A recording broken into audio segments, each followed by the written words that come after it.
Welcome to the Where Parents Talk podcast. My name is Lianne Castelino. Today we welcome a mom of two, a grandmother of four, an educator, author, and social entrepreneur.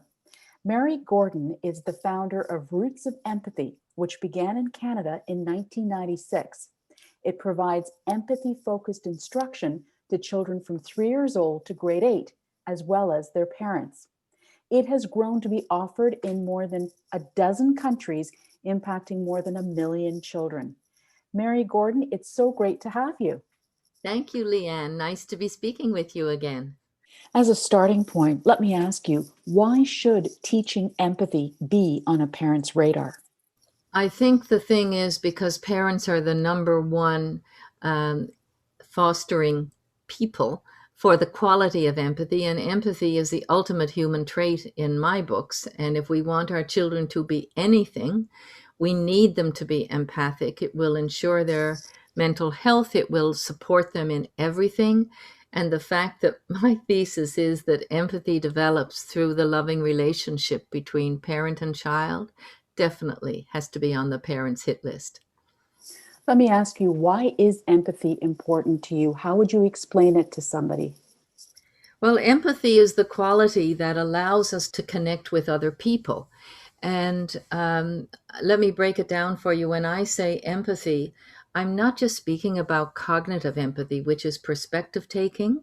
And that typically is how empathy is understood. Um, our definition of empathy includes affective empathy, which is really the emotions. So, in Roots of Empathy, when we speak of the concept of empathy, we're talking about being able to understand how other people feel, but also being able to feel with them. And there's a very big difference in that feeling with them. That's where the action comes from. So, when you started this some 25 years ago, Mary, clearly in your mind, there must have been a lack of empathy in the world for you to go down this road. Is that what was the catalyst for you? Yes, the specific catalyst was that I had been involved with families who were vulnerable because they were dealing with issues of either child abuse or domestic violence. And what I realized in having the privilege of being able to work with those families was that the common denominator in all of that pain was the absence of empathy. That the people who were doing things that were against the law and against humanity really were not wicked, unsalvageable people, but they were people who lacked empathy. And that sort of mind-blowing realization that I always look for patterns in everything I do in life. What is the pattern here? What can I understand? What can I learn? What can we change? That was a pattern that I recognized. And so I thought, okay, if you're going to break cycles of violence, um, you have to be able to develop empathy. And how do you develop empathy? And my other aha moment that resulted in a lot of very generous recognition, which has helped me all along develop Roots of Empathy, was the idea that empathy develops through the loving relationship of a parent and a baby. And you can't give what you don't have. So that it was not about blaming or shaming parents. It was about how can we help parents understand that how you interact with your baby is how they feel loved and supported or not. So early on, I realized through working with families who were struggling that we really could change the next generation if these children had an opportunity to develop empathy. Where would you say that you are on that 25 years into this groundbreaking programming? Well, the good news is we've had a ton of research. We're probably one of the most researched children's programs, certainly in Canada, because we work with a parent and a baby who, that we bring into a classroom. That is when we're in classrooms. And it sounds altogether too cute.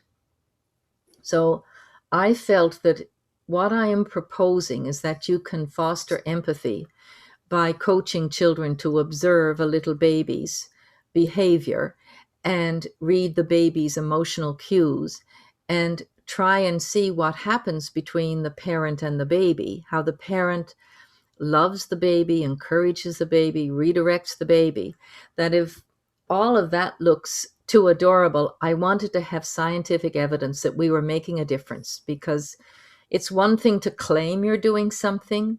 It's another thing to prove from scientists in, university, people in universities who do formal studies that are, randomized longitudinal studies, which are the most rigorous sort, to prove that you're doing what you're doing. And you say, how are we doing? Well, we're doing pretty well. We've got peer-reviewed, published research on 3 continents. So it's not just a matter of culture. It's not a language issue. It's not an age issue. They have done studies on children at all ages for roots of empathy. And the findings are consistent that having the roots of empathy experience for a full year reduces children's aggression and bullying and violence, and that it increases children's pro-social behaviors. And that includes caring, helping, kindness, including is a big one. So that, we've worked with well more than 1 million children. So we know that we have those outcomes with those children, and we latterly know that those children influence their families, their friends, their community, and that the impact of roots of empathy is lasting. Mhm. And that's something that you rarely get in a school-based program. So we don't have evidence of the spread of the children who have had the program, but we have lots of anecdotal, which is nice to add along to the scientific study. So we're very happy with the outcomes. It's interesting. I'm wondering what has struck you about any of the findings that you mentioned as it relates to parents themselves.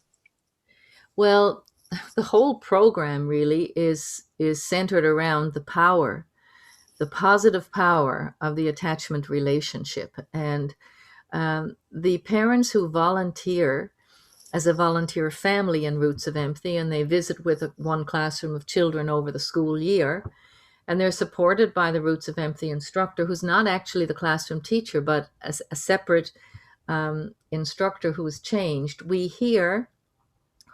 rather. We hear from the instructors who are parents that the one thing they regret is that they didn't have Roots of Empathy before they had children. Hmm. And the one thing we hear from the parents who volunteer with their baby is what an influence it has been, a positive influence on their parenting, because they hadn't realized it's kind of scary, really, Mhm. what an incredible influence they have on their baby.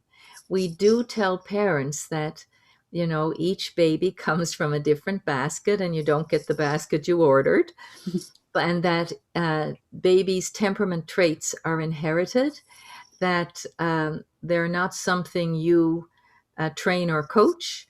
And when I say temperament traits, I mean things like intensity, perseverance, activity level, mood, all of the things that make parenting difficult or a delight.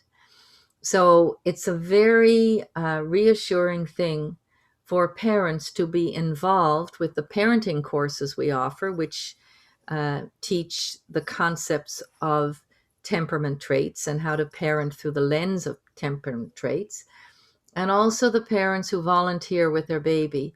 We all learn from them that they are informed and positively encouraged by understanding the temperament traits. That, if they have a baby who's very easy to fit into routines, it's a baby with high rhythmicity.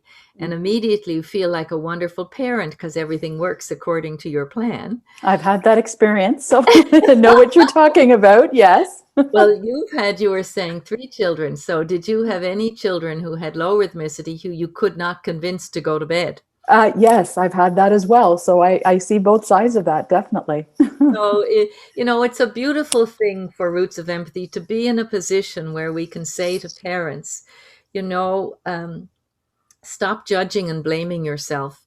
If you have a baby that doesn't sleep well to a routine, or if you have a very picky eater, or if you have a child who has multiple meltdowns, you've got a highly intense baby with low rhythmicity, or you've got a 4-year old who's not got a character flaw but has high intensity. It's Mhm. going to serve them well in life. It's just going to be challenging for you. Yes. So it's, we have on our website a whole program of videotapes explaining these different temperament traits. And we have 12 different short videotapes for parents, and in sort of opening up discussions about parenting during COVID. What are the Mhm. things, what is useful to understand about children's play? What is useful to understand about their fears? What should we be thinking about talking to our children about racism? So all of these things are available, and I can't tell you how much I value and extol the positive potential of parents to build a generation of children who will create a world that they're worthy of. Mary, I have to tell you that is so wonderful to hear because if we both look back to 1996 when you started this, Mhm. there was no social media.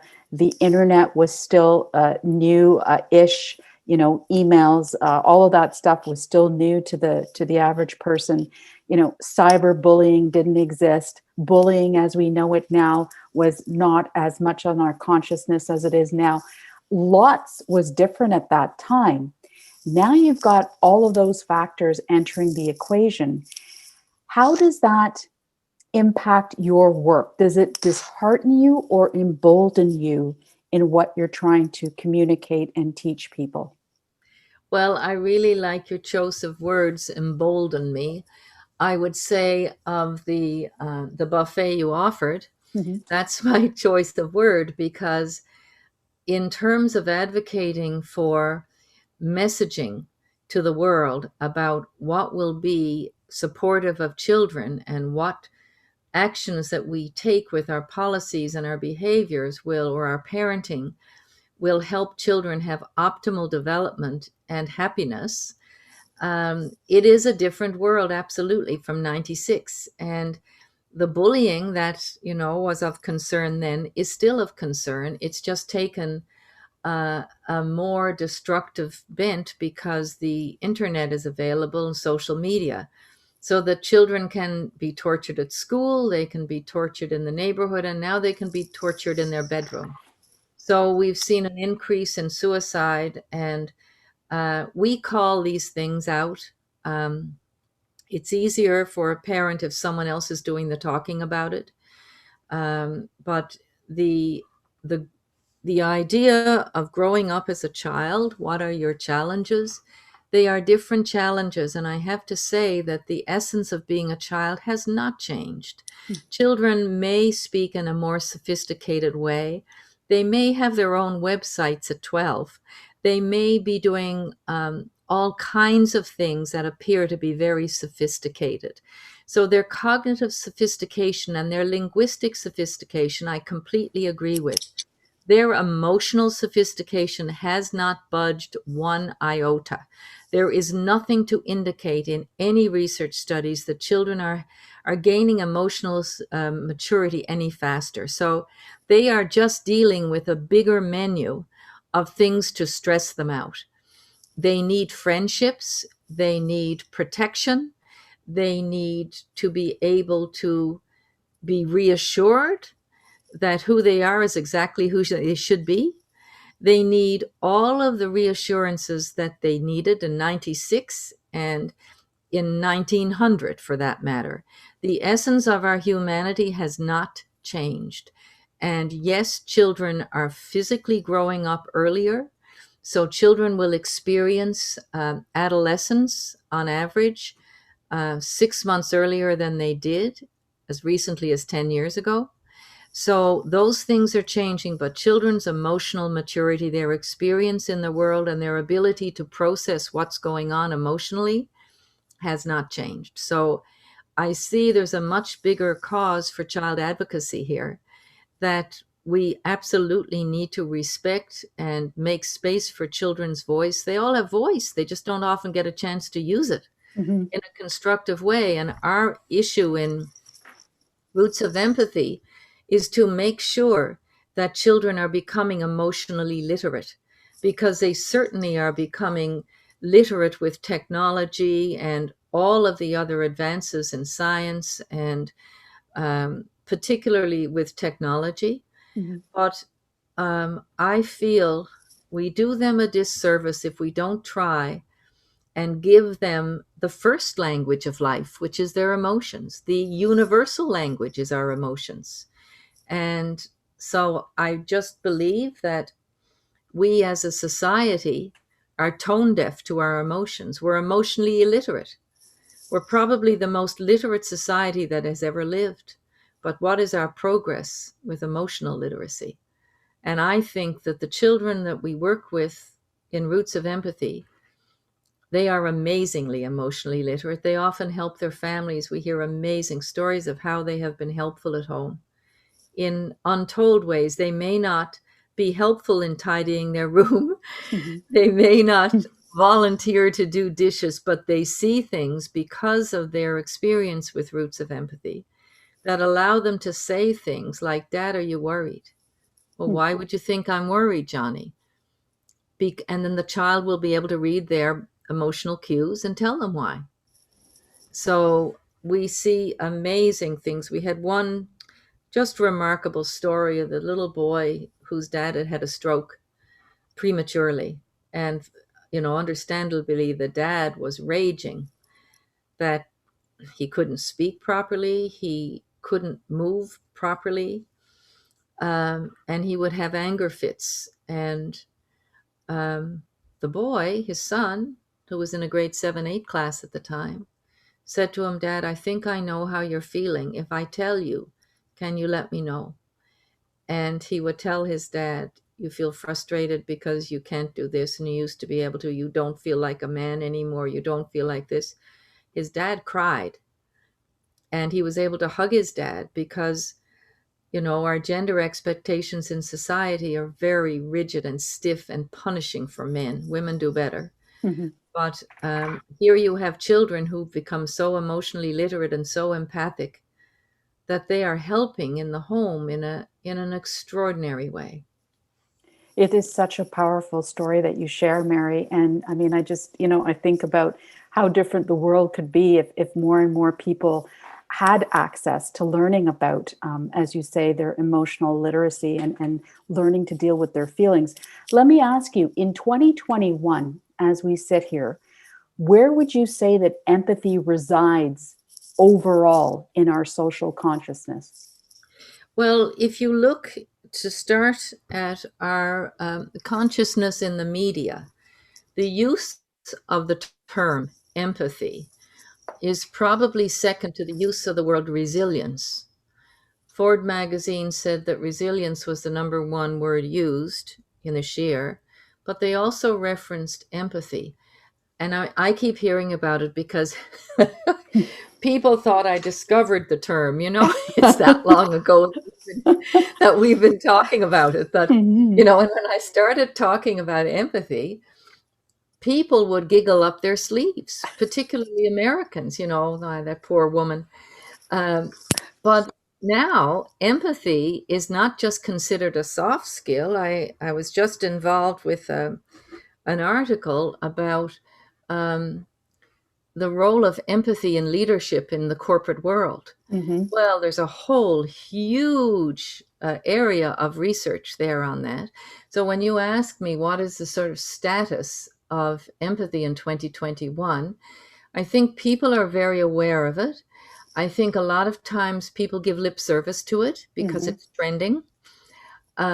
We have had a massive decrease in empathy, and this is research done in the United States, And it was done on university students over 2 decades. And the research was done a decade ago. And it was interesting because they looked at empathic concern and perspective taking. And in both cases, comparing over a 20-year span, university students in the United States had made losses in empathy between 40 and 50%. Now, that is alarming. Hmm. So it doesn't mean it applies everywhere, but in this world of social media that you referenced, we're kind of global. Yes, we have there is a culture associated with Canada which differs from our neighbor. And then there's other cultures that people have that are based around maybe their religion or other things. But I would say there is a wonderful awareness of empathy. And as long as something is being discussed, there will be the chance for it to really be unpacked. When Bruce Perry, who's a famous psychiatrist in the United States, particularly when it comes to to really challenges within childhood and what are the areas where children suffer adversity.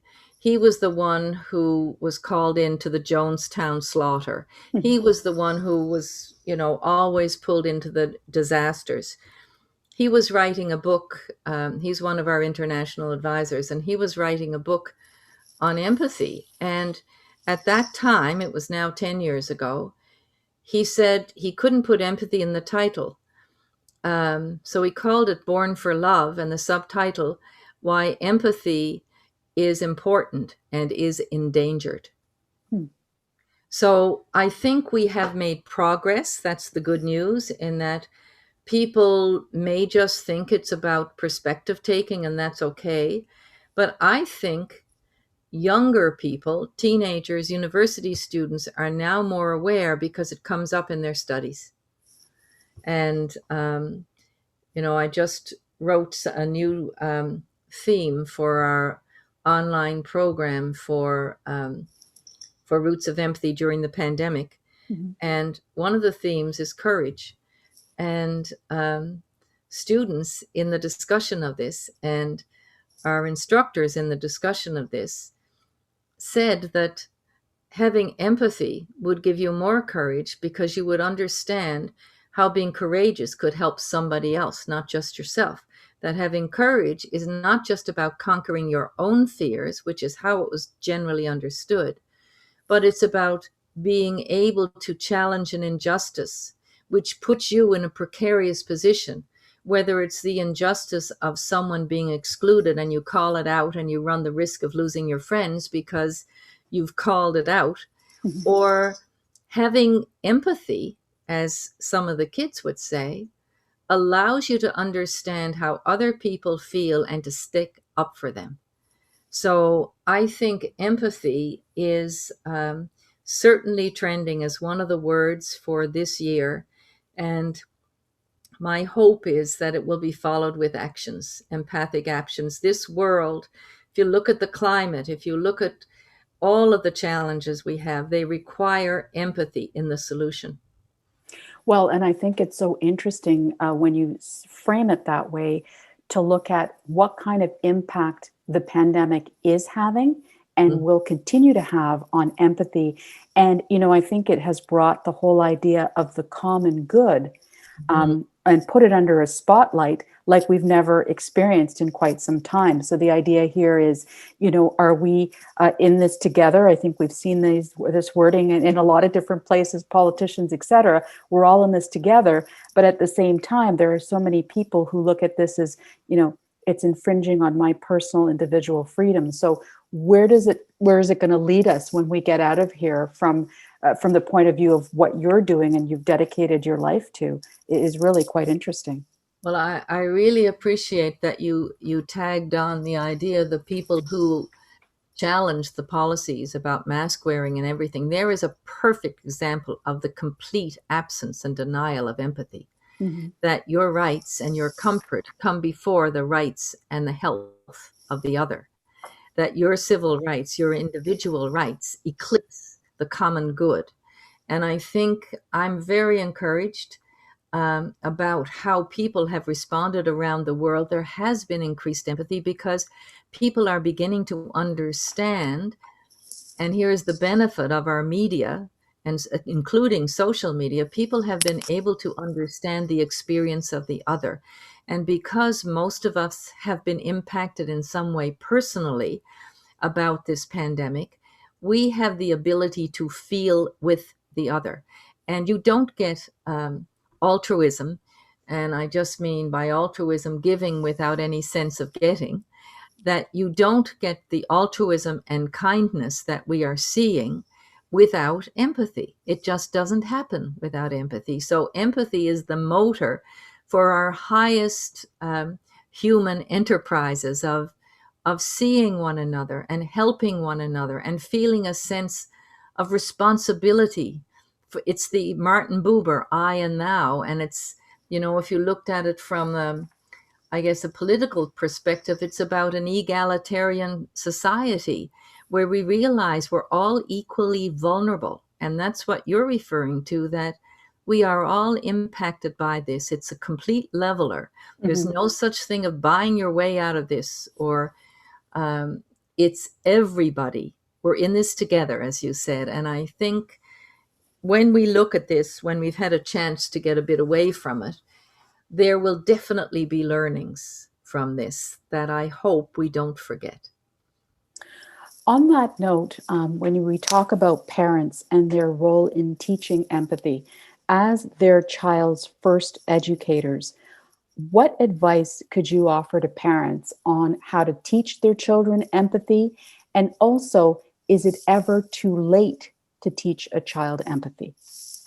Well, let me answer your first question. Mhm. I don't think it is ever too late to develop empathy.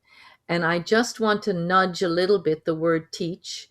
Let me say reach instead, because most learning that happens with our children is through relationships. And the relationship that the parent has with the child is what makes the child um, really in a relationship of the deepest learning possible. Because deep learning is learning that is connected to emotion. And the parent's words will stay with the child, even though children may do absolutely everything in their power to challenge our authority. That is normal. But the deep lessons last. And what can parents do to help their children develop empathy? I think the first thing they need to realize is that you don't have to become a teacher. You are the teacher. And your messages are how you live your life. Your messages are how you look, what you say. I don't mean physically how you look, but do you roll your eyes, which is not a very nice thing to say?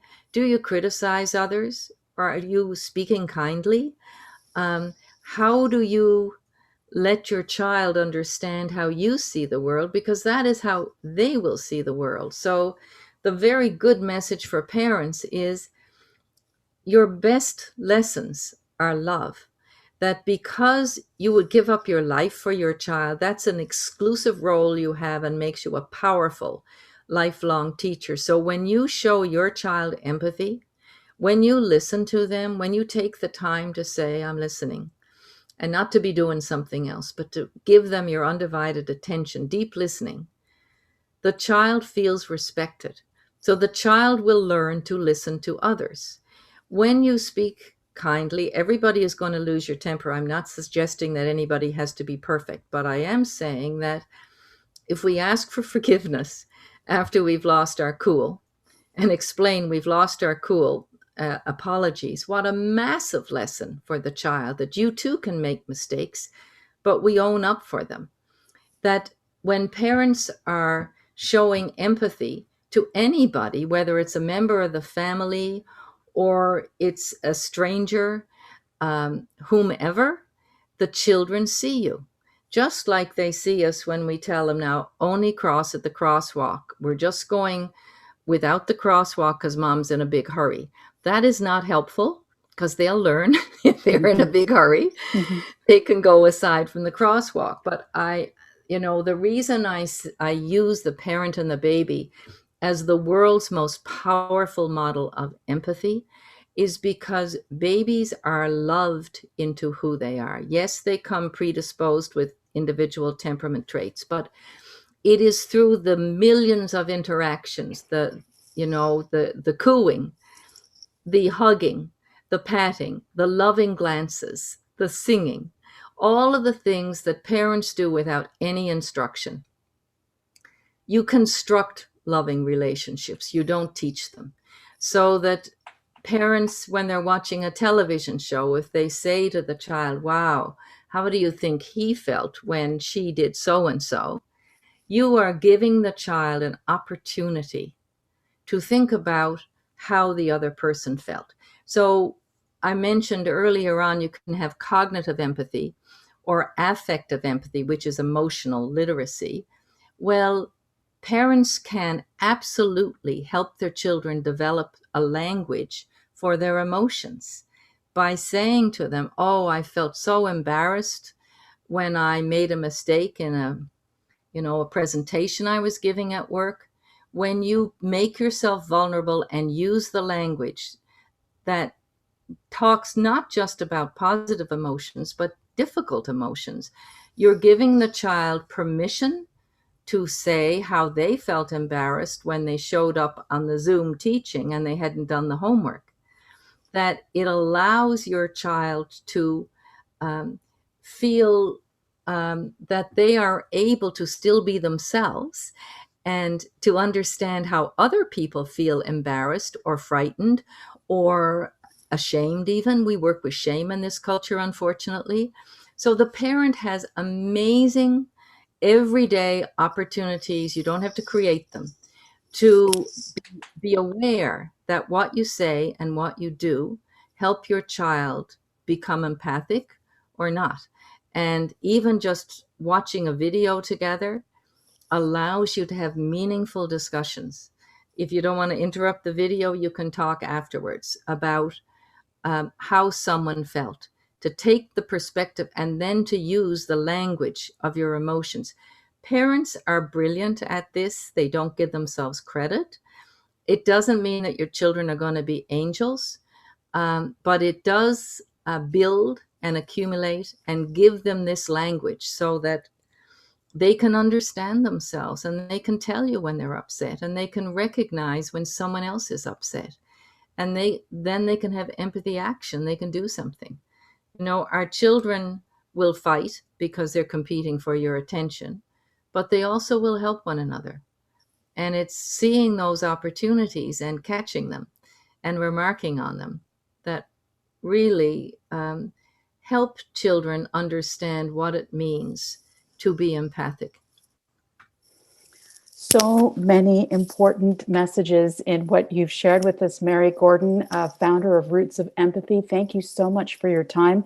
I think it's safe to say that your message and sort of just the fruits of all of your efforts have never been more resonant than in the time that we're currently living in. So thank you so much. Thank you very much. All the very best to you.